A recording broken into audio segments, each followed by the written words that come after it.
say pasabot anang nasulat sa Revelation na ang gitumban sa babae ang ulo sa bitin palihog sa pagpatinaw. Brad, God bless. Okay, salamat Brother Biscuit, no? Well, daan ang gitagna diha sa daang tugon, mga kaigsunan. Nga usa ka babae nga diin iyang gipislat ang ulo sa bitin nga mao ang yawa. Adunay panag-away sa bitin ug sa babae. Katugong pagkapuka ni Eva didto sa paraiso. Bitin may nakakuha nato, nakaingon ato mga kaigsunan. Nga diin gidani, no? Si Eva sa bitin. Unya nadani gyud in town si Eva. Unya gihatagan ug adunay panag-away kanang gitawag og enmity mga kaigsunan tali nining maong babae ug sa bitin. O kining babae din himatod pa sa mga Bible scholars, dili sa mga magbabasa kay magbabasa nga ordinaryo mga kaigsunan, ang babae ilang husgutan dinhi mao man si Eva. Apan si Eva dili na si Eva, no, gumikan kay napukan man si Eva. So adunay panag-away tali sa babae, kini babayhana wa pa mapukan ug wa gayud mapukan mga kaigsunan. Kay matud pa diha sa Genesis kapitulo 3 bersikulo 15. Kini babayhana mao mo pislat iyang tumban kining tiil sa bitin.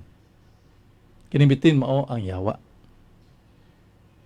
Sa to pa dunay panag-away mao na diha Brother Biscuit sa Revelation din ang babae nagpislit nining kuan, tunob nining ulo sa bitin. Way lain. Ang babae nga gisgutan sa atong Ginoong Hesukristo.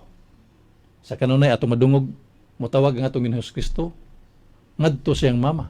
Iyang tawgon og babae, nagpasabot sa iyang inahan.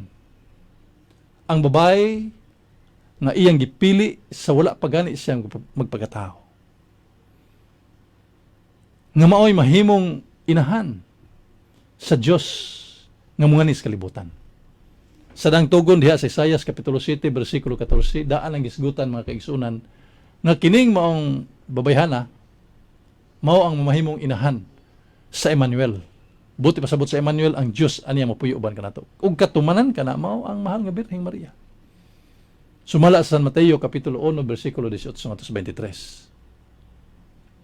So kining babae nga gisgutan according to our church nga mao ang mahal nga Birheng Maria ug usa-usab niini mao ang simbahan nga gitukod sa atong Ginoong Kristo.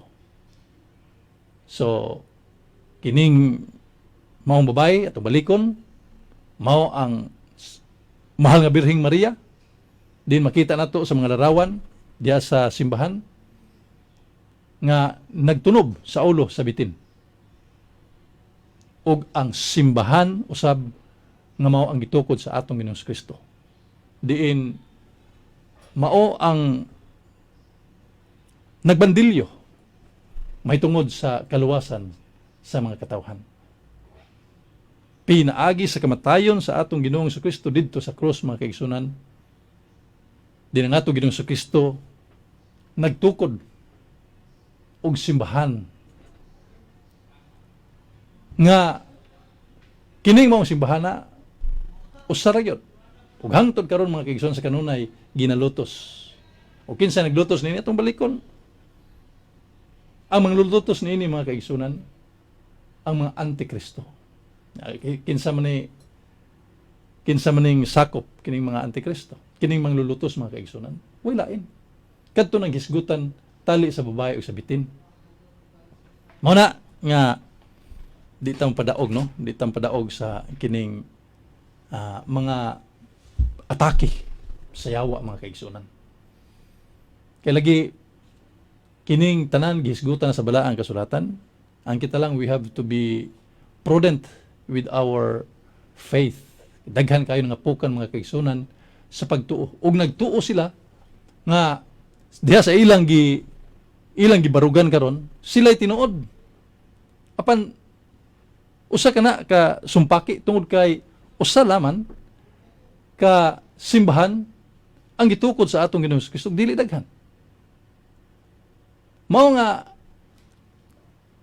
ang maong simbahan mga kaigsunan do gilutos kini apan never og never gayud nga mapukan. Nga naman tungod kay nahisulat na sa kasulatan. Brad, nga kining maong simbahan nga gitukod sa atong Ginoong Kristo dili gayud mapukan. Mao nga kining gisgutan mga kaigsunan nga babay, no, diha sa bagong tugon sa Revelation tubalikon adunay two school of thoughts matod pa sa mga biblical scholars. Mao si Birhen Maria ang inahan sa Dios nga nagpakatao ug ang simbahan nga gitukod sa atong Ginoong Kristo diin pinaagi niini idugmok ang kining nagrule dinis kalibutan mga kaigsoon pinaagi gayud sa iyang simbahan. Sumala nga kining gingharian pila ka mga gingharian dinis kalibutan ang gidugmok sa maong simbahan. Sukad pa, no, sa panahon sa kining Roman Empire, perting liguna man to mga kaigsunan, perting kuan naman to, perting dakua man to, kining gitawag og Roman Empire, pero pinaagi sa simbahan nga Katoliko napukan, napulpog mga kaigsunan. Kaya lagi daan ang gisgutan sa simbahan. Ug unsay gingon sa simbahan nga dumalayon, dili mapukan. Kining maong simbahan na mubarog taliwala sa nagkadaiya nagkalinlain nga mga mga pagpangatake apan dili mapukan. Sumala sa nasulat gayon diha sa Daniel kapitulo 2 bersikulo 44.